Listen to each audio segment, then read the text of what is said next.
mekanisme PPG Prajabatan model baru tadi, Bu Ketua. Jadi PPG Prajabatan model baru itu kan dimulai dari perencanaan kebutuhan, termasuk semua daerah, termasuk daerah 3T, termasuk daerah-daerah yang membutuhkan guru, daerah-daerah yang sulit dan sebagainya. Nah, ini akan menjadi data yang kemudian menjadi kesepakatan formasi ya dengan Pan RB tentunya, Bu Ketua, dan kemudian seperti yang kita lakukan pada saat ini, ketika kita menghitung berapa data kebutuhan, koordinasi dengan daerah untuk clean datanya, lalu kemudian dengan Kementerian Keuangan itu disecure anggarannya seperti yang ada di ASN P3K ini, dan daerah mengajukan formasi sesuai dengan tentunya kebutuhannya tadi. Nah, ketika nanti ini proses seleksi berjalan, tentunya akan muncul guru-guru atau hasilnya adalah guru-guru sesuai dengan kebutuhan yang tadi sudah diidentifikasi, termasuk untuk daerah-daerah 3T. Jadi sehingga kedepannya nanti dengan skema seperti tadi, mekanisme supply dan demand yang baru tadi, itu kebutuhan guru itu sudah langsung teridentifikasi dan terisi mulai dari perencanaan, dan ini kita lakukan jauh-jauh hari.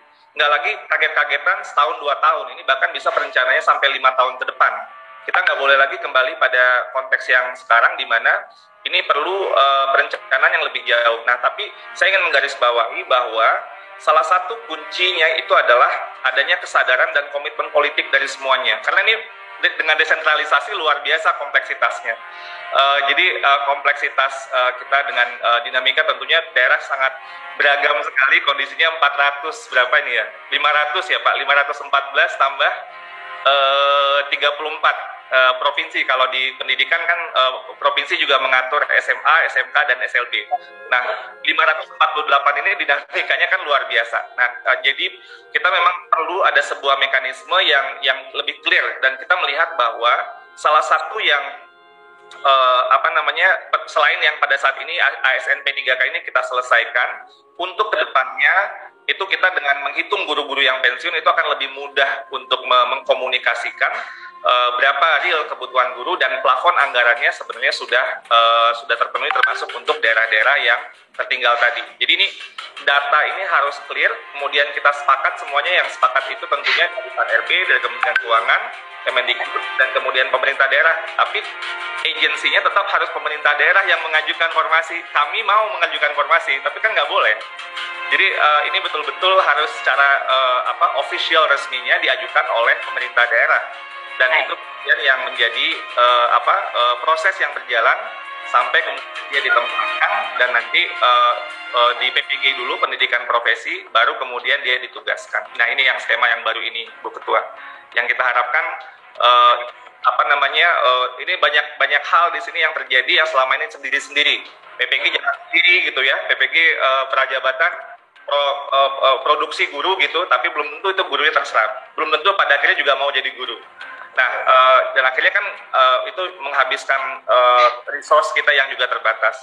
Lalu perencanaan ini datanya juga harus kita berkoordinasi, kesepakatan setelah datanya ini clear, dengan bukan saja Kemendikbudristek, harus dengan Kementerian Keuangan yang kita komunikasikan tentang kebutuhan guru yang real, lalu kesepakatan dengan Pan RB, karena yang menyetujui formasi bukan Kemendikbud, tapi adalah dari Pan RB.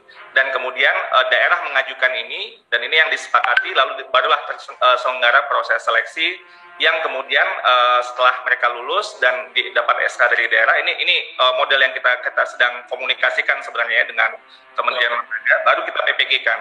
Sehingga ketika mereka bertugas, itu sudah langsung mereka selesai dalam konteks tempatnya di mana, dan juga sudah PPG. Jadi kedepannya kita nggak menyetop masalah-masalah yang akan muncul kayak seperti guru honorer yang secara undang-undang kan kita tahun 2023 diharapkan tidak ada lagi guru honorer.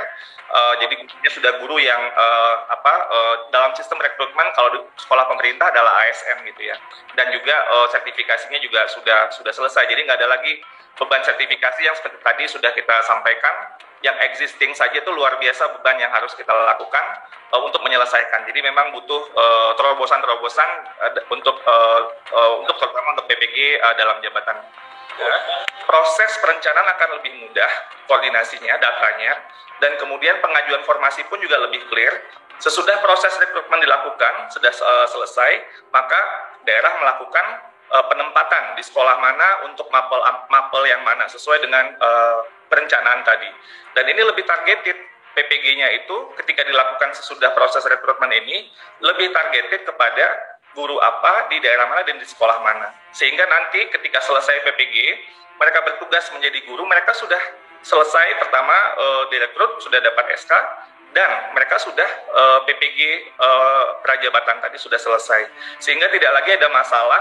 Pertama, untuk kebutuhan guru-guru honorer itu bisa kita hindari, dan yang kedua, selalu yang terjadi saat ini setiap tahun penambahan kebutuhan untuk PPG dalam jabatan juga bisa kita stop.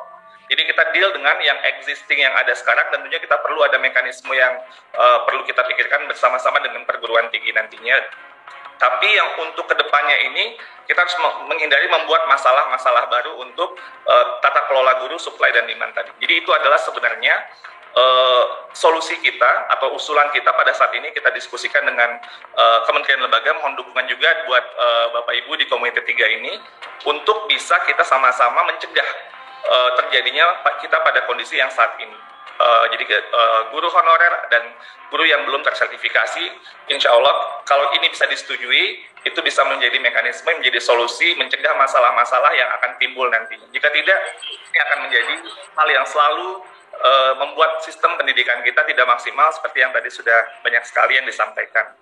Lalu terkait dengan sertifikasi guru ini dan masalah tentang tes seleksi masuk, sekali lagi kita menekankan bahwa sebenarnya kompetensi yang kita lihat untuk masuk dalam seleksi pendidikan profesi ini adalah minimum kompetensi untuk mereka bisa menjadi guru. Nah, apa yang bisa kita buat berbeda dari sebelumnya? Bapak Ibu, kita memiliki harapan pada saat ini. Tentunya dengan pandemi banyak sekali tantangan, tapi juga ada sebuah gerakan baru dari para guru kita, yaitu gerakan belajar dan berbagi.